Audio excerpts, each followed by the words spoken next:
Professor doctor Jerlin violet தேவ செய்தியை கொண்டு வருவார்.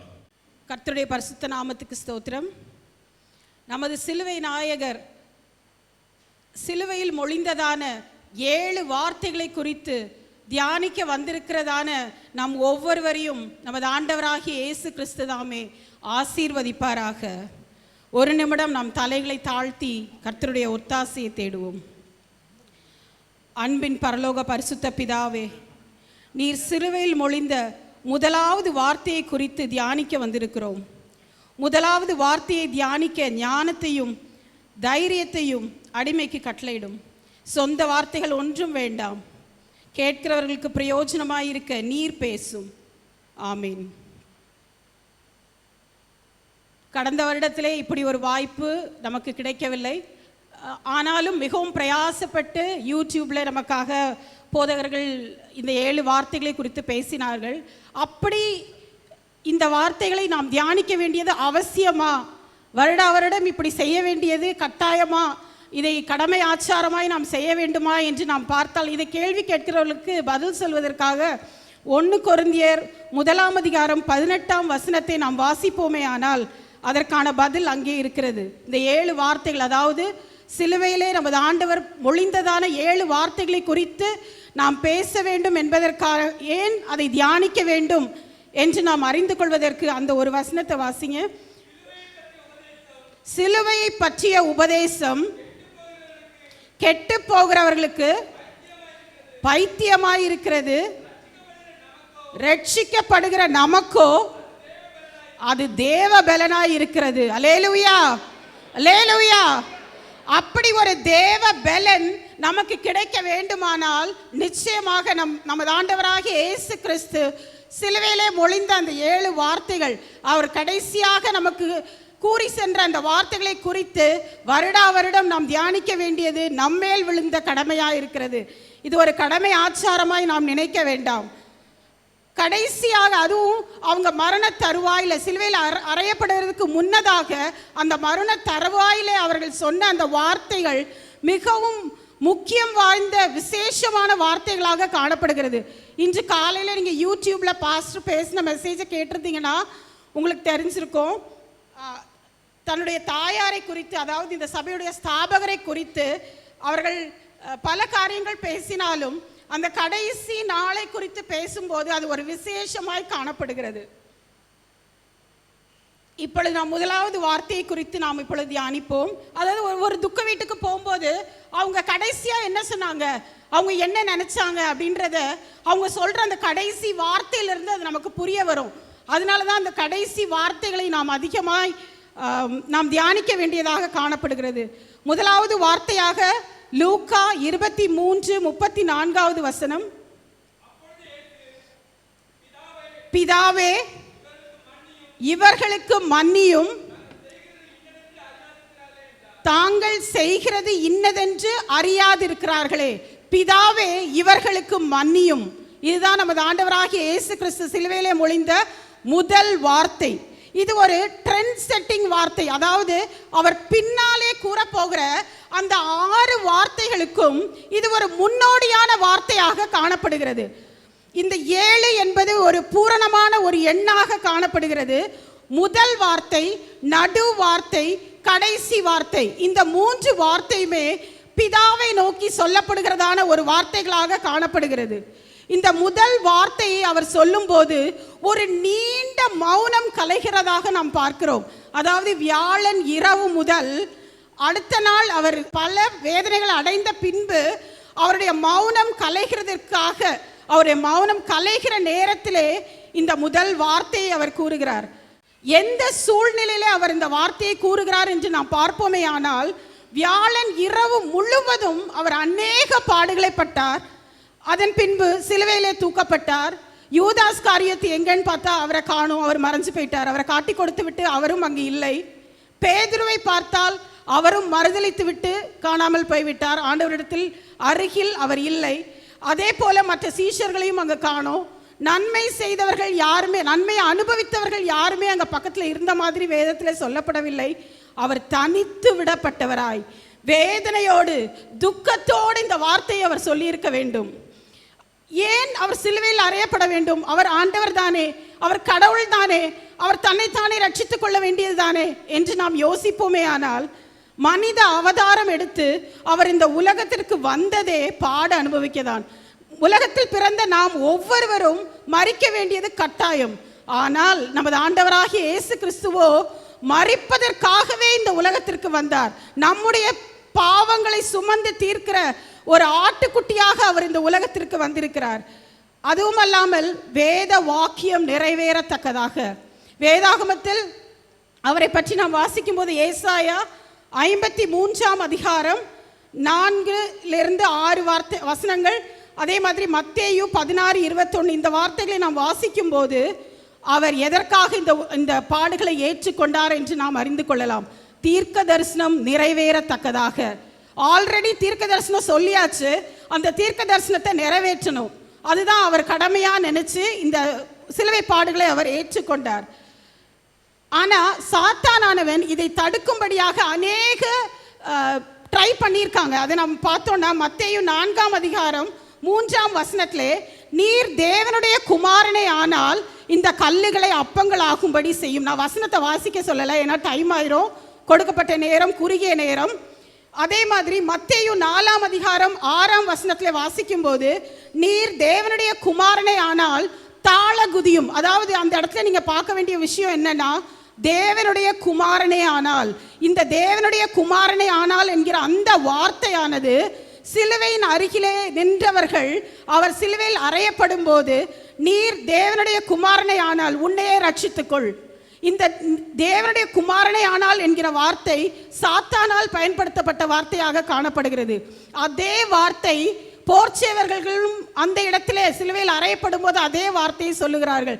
அதிலிருந்து நமக்கு என்ன தெரியுது அப்படின்னா, சாத்தானானவன் ஆண்டவரை பின்தொடர்ந்து கொண்டே வந்திருக்கிறான். கடைசி நிமிஷத்துல கூட எப்படியாவது அவர் பிதாவுடைய சித்தத்தை செய்வதை தடுப்பதற்காக அவன் எப்படியோ தன்னுடைய பல பிரயாசங்களை அவன் படுகிறான். இந்த முதலாம் வார்த்தையை நார்மலா நம்ம பார்க்கும்போது ஒரு மன்னிப்பின் வார்த்தையாக காணப்படுகிறது.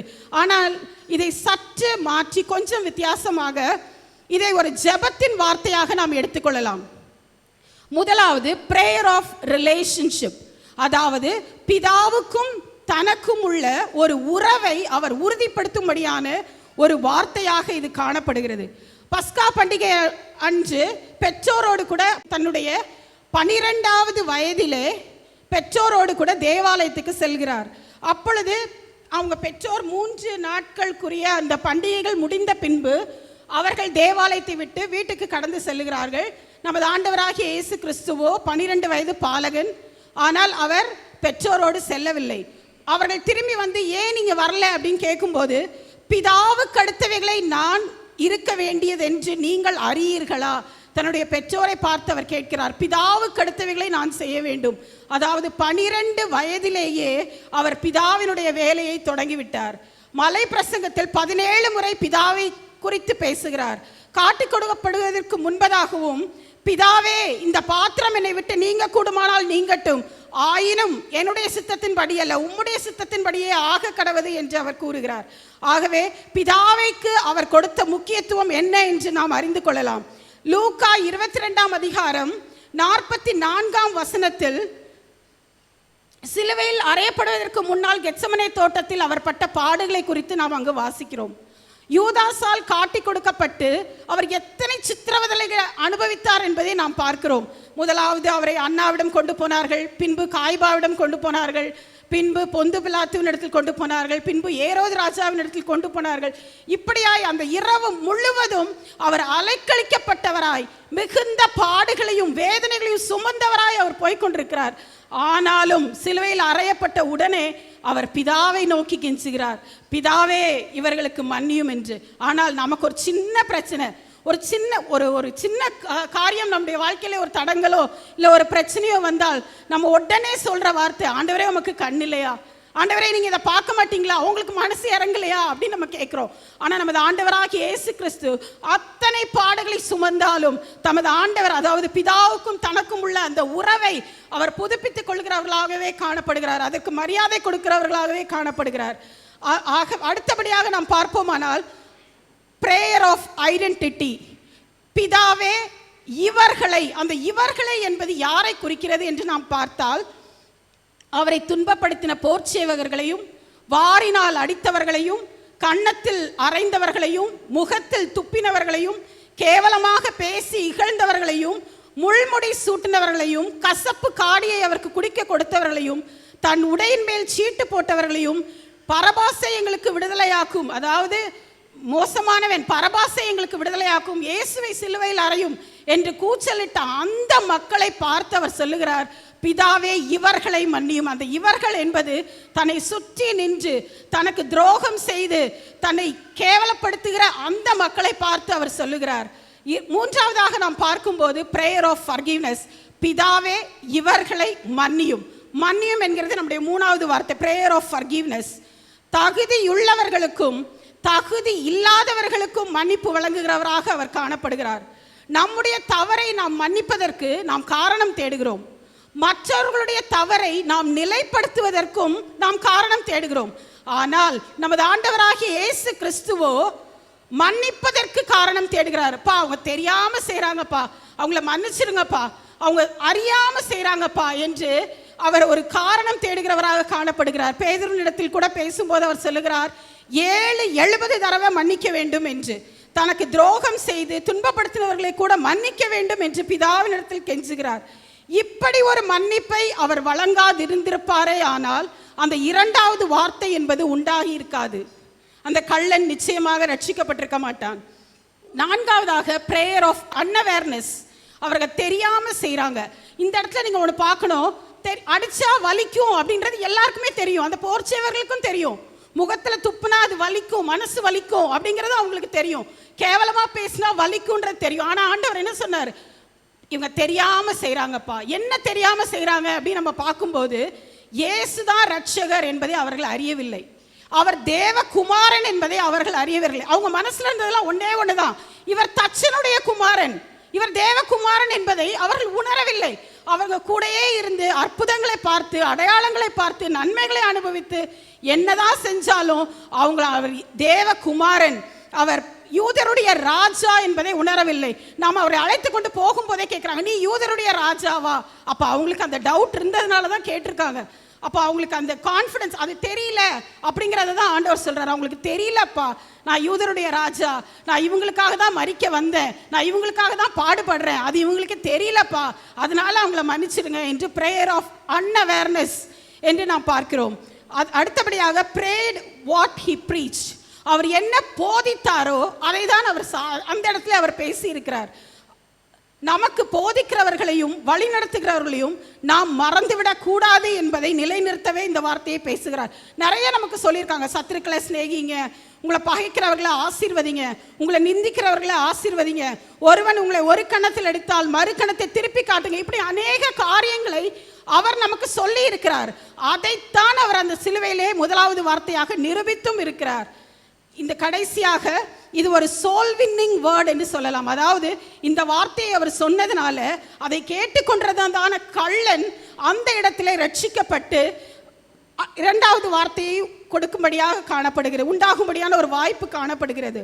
லூக்கா சுவிசேஷம் 23ஆம் அதிகாரம் 47, 48 நாம் வாசிக்கும் போது 100க்கு அதிபதி அதை உணர்கிறான். அந்த அவர் பேசுகிறதெல்லாம் பார்க்கும்போது இவர் நீதிபரன் என்று உணர்கிறான். அதே போல அங்கே கூடியிருந்த மக்களும் கூட ரட்சிக்கப்படுவதற்கான ஒரு வாய்ப்பு இந்த முதலாம் வார்த்தையை கேட்கும் போது அந்த மக்களுக்கு இடையிலே உண்டாகிறது. இந்த முதலாம் வார்த்தையின் மூலமாய் நாம் கற்றுக்கொள்ள வேண்டிய பாடம் என்னவென்றால், முதலாவதாக பிதாவின் சித்தத்தை அறிந்து நாம் செயல்பட வேண்டும், மன்னிக்கும் தன்மை நமக்கு உண்டாக வேண்டும். நமது ஆண்டவராகிய இயேசு கிறிஸ்து நம்முடைய வேண்டாத செயல்களால் நாம் காட்டிக் கொடுக்கிறவர்களாக அல்லாமல் நாம் பாவி என்று உணர்ந்து மனம் திரும்ப வேண்டும். பிறரை கர்த்தருக்கென்று ஆதாயம் செய்கிறவர்களாக இருக்க வேண்டும். நம்ம சட்டுன்னு ஒரு காரணத்தை சொல்லிட முடியாது, எனக்கு பேச தெரியாது, நான் மற்றவங்களை போய் எப்படி அப்ரோச் பண்ணணும்னு எனக்கு தெரியாது, அப்படிலாம் நம்ம சொல்லவே முடியாது. எல்லார் மேலும் விழுந்த கடமை, இங்கே இருக்கிற ஒவ்வொருவர் மேலும் விழுந்த கடமை என்னவென்றால், ஆண்டவருக்காக நம்ம ஆத்தும ஆதாயம் செய்ய வேண்டும் என்பது நமது ஆண்டவராகிய இயேசு கிறிஸ்து நமக்கு கொடுத்திருக்கிற ஒரு கடமை. அதே போல 2 தீமோத்தேயு 4:12 சொல்லி இருக்கிறபடி மற்றவர்களுக்கு நாம் மாதிரிகளாய் இருக்க வேண்டும். இந்த முதலாம் வார்த்தையின் மூலம் மன்னிப்பை பெற்று தந்தவர், தொடர்ந்து அவருடைய பிள்ளைகளாய் நாம் ஜீவித்து கர்த்தருடைய வருகையின் நாளிலே பரிசுத்தம் உள்ளவர்களாய் அவருக்கு முன்பாக காணப்பட்டு நித்திய காலமாய் அவரோட கூட பரலோக ராஜ்யத்தில் காணப்படுகின்ற ஒரு பாக்கியத்தையும் நாம் ஒவ்வொருவருக்கும் தந்தருள்வாராக. நமது ஆண்டவராகிய இயேசு கிறிஸ்து தாமே சீக்கிரமாய் வரப்போகிறார். சிந்தித்து நாம் ஆயத்தப்படுவோம். கர்த்தர் தாமே நம்மை ஆசீர்வதிப்பாராக. கர்த்தருடைய பரிசுத்த நாமத்துக்கு மகிமை உண்டாவதாக.